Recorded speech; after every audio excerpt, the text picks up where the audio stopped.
It is Monday and I am back in the office. I was in Salem County, New Jersey, visiting a client at the correctional facility there in Salem County. And now I'm back in the office in Morristown, New Jersey, getting ready to see a client.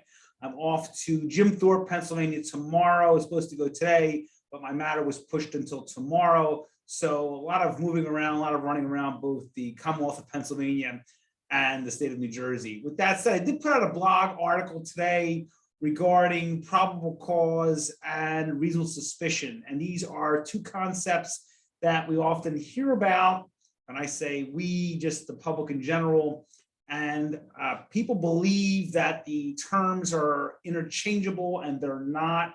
They represent two very different legal standards. And in that article, I detail the difference between probable cause and reasonable suspicion. Remember, probable cause is what a police officer will need to obtain a search warrant.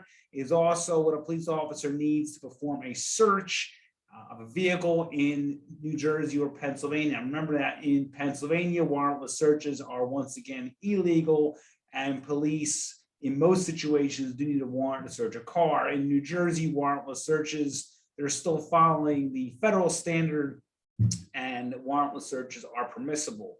But reasonable suspicion is a lower form of probable cause, and that can let a police officer do some things that will hopefully,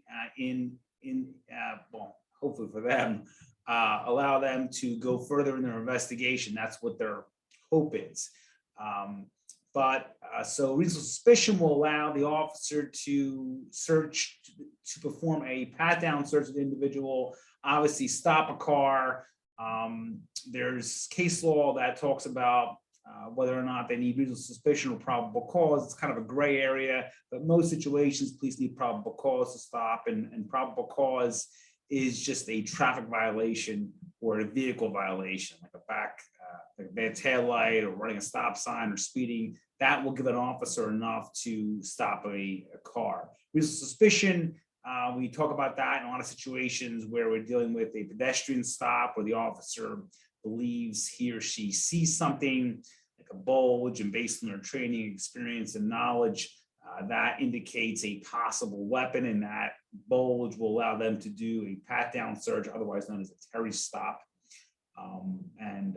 That's explained further in some other articles that I've written, both in my blog and in my books, and I've done some videos as well. But it's an important concept. If you have questions about reasonable suspicion or probable cause, it is not something that you should overlook. It is a concept, two concepts that your attorney needs to explain to you, both in Pennsylvania and New Jersey. If you have questions, 215-755-9000 in Pennsylvania, 856-793-7429 in New Jersey, website gambonelaw.com, a tremendous resource for you and your family. All of my books, my blogs, my videos, everything that I've ever written as a lawyer is available on the website in one convenient format. We know that most of our calls come in after hours or sometimes even on the weekends.